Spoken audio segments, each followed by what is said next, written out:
J'ai récemment suivi l'interview d'un entrepreneur camerounais qui disait être parti de rien pour se créer sa propre fortune. Plus précisément dans cette interview, il expliquait comment est-ce qu'il a commencé sur la base de sa propre personne, donc son capital humain pour pouvoir premièrement ouvrir une librairie et ensuite une imprimerie. Il est ce qu'on appelle un serial entrepreneur. Il s'appelle M. Eric Kalindou, créateur de l'école de création des richesses. C'est un incubateur au Cameroun et aussi fondateur d'une école primaire au Cameroun qui s'appelle École des petits génies. C'est une interview qui était extrêmement passionnante. Alors, ce qui m'a le plus intrigué quand même, c'est que lorsque j'ai terminé de regarder l'interview, je suis allé dans les commentaires. Et dans les commentaires, beaucoup de personnes étaient effectivement admiratives de ce qu'il disait et de son parcours, parce que c'est un parcours qui est très inspirant. Mais quelques personnes n'y croyaient pas. Certains le traitaient presque de menteur. Vu que dans ce qu'il disait, comme technique qu'il a utilisée, je l'ai moi-même utilisé alors que j'étais qu'élève en classe de première, j'ai donc décidé de faire cette vidéo pour partager avec vous comment est-ce que je faisais pour gagner 150 000 francs par mois alors que j'étais qu'un élève en classe de première.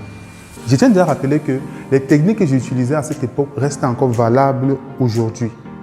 Alors, si tu veux savoir comment je faisais pour gagner 150 000 francs par mois alors que j'étais qu'en classe de première, je te conseille de regarder cette vidéo jusqu'à la fin. Tout simplement parce qu'elle t'apportera énormément en termes de contenu et donc énormément en termes de technique lorsqu'on veut se lancer et qu'on n'a rien, même pas un kobo.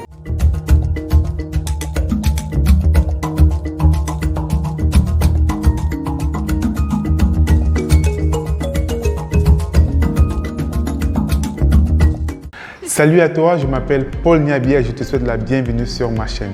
Alors ici on parle d'entrepreneuriat, ici on parle de business tout simplement parce que je suis convaincu que c'est là les thématiques auxquelles la jeunesse de notre génération doit s'y attarder si elle veut éviter de grossir les rangs du chômage. Alors si cette thématique t'intéresse, je t'invite donc à t'abonner sur ma chaîne, à surtout activer la cloche de notification pour ne manquer aucune de mes vidéos, à liker et à partager pour que la vidéo puisse être vue par le maximum de personnes. N'oublie pas de liker, n'oublie pas de partager. Je vous parlais dans l'histoire de M. Eric Kalindou, qui est cet entrepreneur-là qui s'est bâti lui-même, un self-made entrepreneur. Lorsque j'étais élève en classe de seconde, ma tante a décidé d'ouvrir un cybercafé. À cette époque, le cybercafé était vraiment le business qui marchait le plus, c'était vraiment un business innovateur.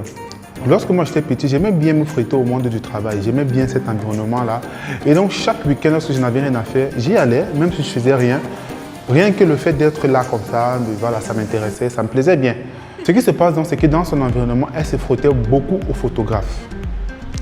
Et elle a eu donc le flair de savoir qu'il y a un business qu'elle pourrait ajouter dans son cybercafé, celui de l'impression numérique pour agrandissement photo. Elle a donc décidé d'acheter une machine Xerox pour faire les agrandissements photo à cette époque.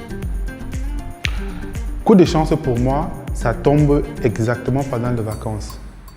Alors j'ai tout le temps d'aller là-bas. Et donc, alors à chaque fois que j'y allais, j'essayais de m'accoutumer au logiciel Photoshop parce qu'en réalité, elle travaillait énormément avec Photoshop pour faire le retouche photo, pour faire même l'impression des photos, on devait passer par Photoshop. Et ma grande sœur travaillait aussi avec ma tante dans ce cybercafé. C'est donc comme ça que j'ai appris progressivement à travailler sur le logiciel Photoshop.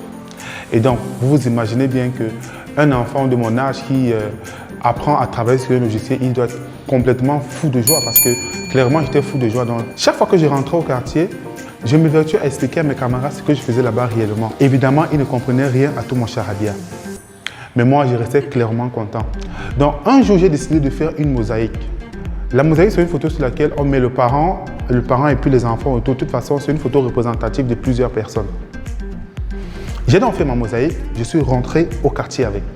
Donc quand je rentre au quartier, tellement fier de mon travail, je ne m'empêche pas de montrer cela à tout le monde.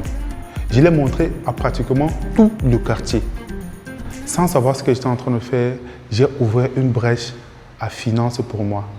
Parce qu'à partir de ce moment, une maman a donc décidé de me faire confiance en me disant « Paul, vu que tu as fait cette mosaïque, tiens, voici ma photo, il faut essayer de l'agrandir. » Je tiens à vous rappeler donc à cette époque-là, les agrandissements photos coûtaient quand même relativement cher. C'est-à-dire que pour un agrandissement photo de 30-45, c'est à peu près un format un peu plus de A3. Il fallait débourser chez le photographe au minimum 15 000. Il y avait des photographes qui prenaient évidemment jusqu'à 20 000. Moi, tout ce que je voulais, c'est de montrer ce que je suis capable de faire. Donc, j'ai pris la photo de la maman, je lui ai dit, tiens, maman, c'est 10 000.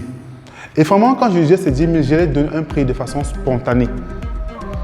Alors, le travail réellement pour pouvoir faire l'agrandissement à cette époque, c'était juste 1000 francs pour faire l'impression numérique de la photo, l'agrandissement numérique, et 1000 francs pour pouvoir faire le plaquage sur du bois.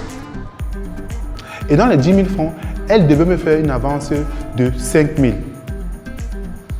C'est donc comme ça que mon business commence. Je fais le travail, je la ramène chez la maman au quartier. Elle était extrêmement contente. Clairement, elle vient de faire une très bonne affaire. Tout simplement parce que, à la fois, elle a eu un agrandissement photo qui lui coûtait très moins cher et en un très laps de temps. Parce que chez les photographes, généralement, ils prenaient un peu de temps. Vu que moi, j'étais à la source, donc chez moi, ça allait plus vite. C'est donc comme ça que la maman se charge de faire ma publicité partout au quartier. J'espère que tu comprends déjà comment est-ce que le business commence à évoluer. Donc, dès que j'ai commencé la classe de première, je n'avais clairement plus le temps passé en classe de première. Il y a un examen qu'on fait au Cameroun qui s'appelle le probatoire. Donc, généralement, la classe de première terminale, ce sont des classes qui sont assez chargées. On n'a pas trop de temps pour se divertir ou bien pour aller faire n'importe quoi. Mais, coup de chance pour moi, je suis clairement à la source. Ma sœur travaille dans cet endroit où on peut faire des agrandissements photos. Tout ce que j'avais à faire, c'est que lorsque je rentrais des classes, on m'appelle, Paul, il y a une photo ici, viens, vas-y, tiens. Donc, je prends la photo et je rentre à la maison, je la ramène chez ma sœur. Elle se charge de me faire l'agrandissement photo et elle me la ramène à la maison. Et moi, quand j'ai du temps, je m'avais livré au client. C'est donc comme ça qu'avec ma sœur, je parviens à me faire un très bon pactole. Minimum chaque mois, je ne pouvais pas manquer mes 10 à 15 photos chaque mois. Ça, c'était impossible de manquer cela. Vous voyez donc comment, sur la base de rien, on peut construire quelque chose. Et donc, je vais un peu essayer de revenir sur le cas, comme je disais précédemment. Ce qui nous manque en Afrique chez nous, c'est le fait qu'il n'y ait pas d'initiation à l'entrepreneuriat dès le bas âge. Parce que imaginez-vous ce que j'aurais pu faire de cet argent.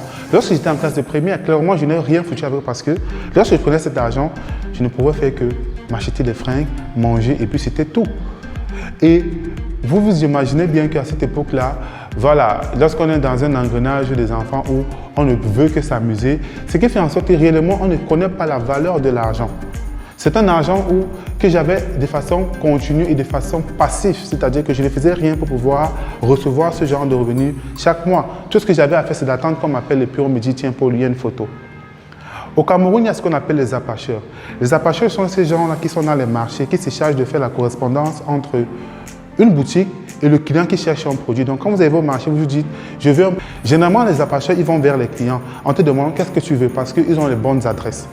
Et ce qu'ils font, c'est qu'ils prennent à la fois un pourcentage sur le client et un pourcentage sur le boutiquier qui vend l'article. Et ces gens-là ont généralement, au minimum, franchement, ça c'est au minimum 5 000 francs par jour.